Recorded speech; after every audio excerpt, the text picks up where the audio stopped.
Welcome to part one of the two-part series, Food is Climate. Interview with Glen Merzer, vegan, part one of two. Warning: sensitive images. Glen Merzer is a playwright, screenwriter, and author. His first book, published in 1998, was Mad Cowboy, co-written with vegan animal people rights activist Howard Lyman. He has since released a number of others, including the bestseller The Secrets to Ultimate Weight Loss, co-written with vegan chef AJ. His new book, Food is Climate, a response to Al Gore, Bill Gates, Paul Hawken, and the conventional narrative on climate change, addresses the climate emergency threatening civilization, as well as the key to solving this urgent problem.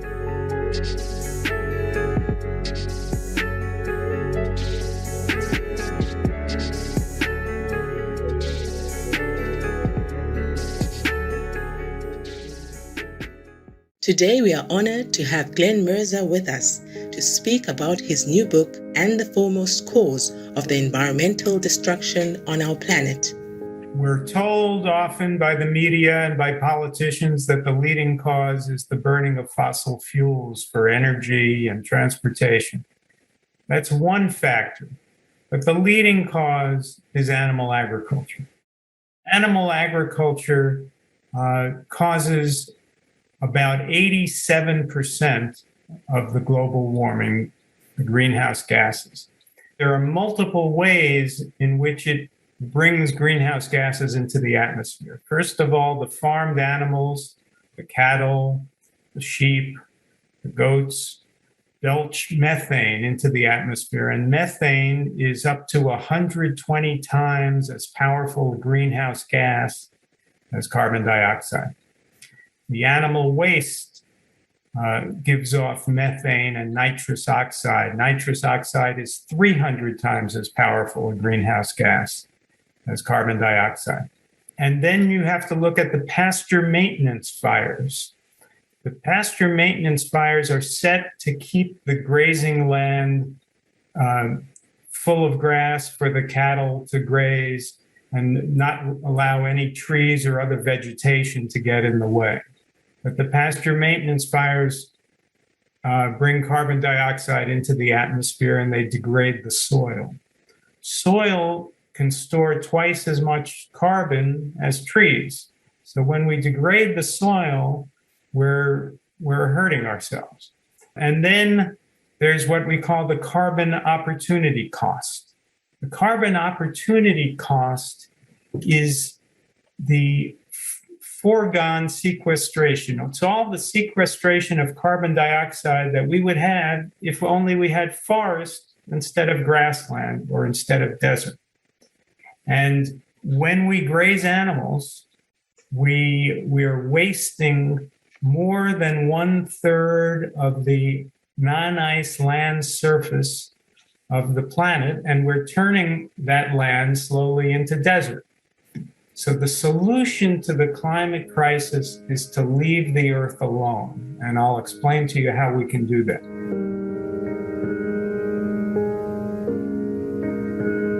Glen Merzer explains why our dietary choices are so important for the climate, planet, and sustaining life. Food is what determines our land use. And again, more than 1/3 of the land surface of the earth is being used to graze animals. And we also, of course, are destroying the oceans. The industrial fishing operations are extracting all life from the seas. And so the solution to the crisis is to leave the earth alone as much as possible. You know, when you have a wound on your body, the body will heal, but not if you keep scraping the wound. You have to leave the wound alone. And it's the same with the earth. We have a climate emergency now, and the solution is to leave as much of the earth alone as we can. But how can we do that? We have to live in our cities and in our suburbs. We have to have our buildings and our bridges and our roads. So how do we leave the earth alone? And this is the answer to it. If we only ate plants instead of animals, then we could leave the grazing land alone. And the grazing land is actually 37% of the non-ice land surface of the earth. So we could leave the grazing land alone. And if we didn't eat fish, then we could leave the oceans alone. Sure, there would still be some ships on the ocean that are used for transportation of goods. But the real damage to the oceans is being done by the industrial fishing operations. So if we didn't eat fish, we could leave the oceans alone. That's 70% of the Earth's surface. And if we didn't eat meat, we could leave the grazing land alone. That's 80% of the Earth that we could leave alone with our food choices. If we just eat plant foods, which are the healthiest foods for the human body, we could leave 80% of the Earth alone and the climate will heal. In August 2021, the Intergovernmental Panel on Climate Change, or IPCC, published a new report about the planetary situation. Glen Merzer comments on the report and realistic solutions to reverse the climate catastrophe. Well, the IPCC report is a good measure of the trouble that we're in. But the IPCC never seems to give us the right solutions. The solution is staring us in the face. We have to reforest as much of the world as we can, and we have to leave the oceans alone. Now, the Earth used to have 6 trillion trees, and it now has about 3 trillion trees. The Earth didn't get any smaller, so how come we only have half the trees we used to have?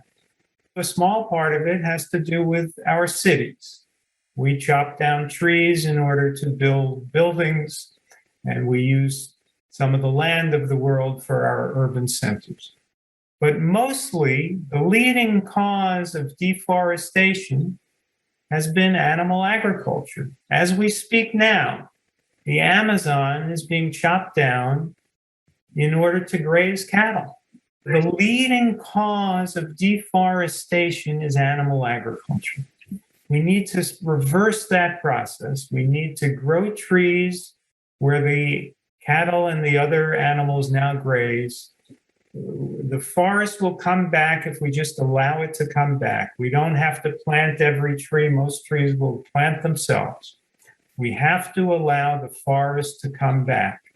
And once the forests come back on the grazing land, they will sequester more carbon dioxide than we're currently emitting. And the soil will get healthier, and the soil stores twice as much carbon as the trees.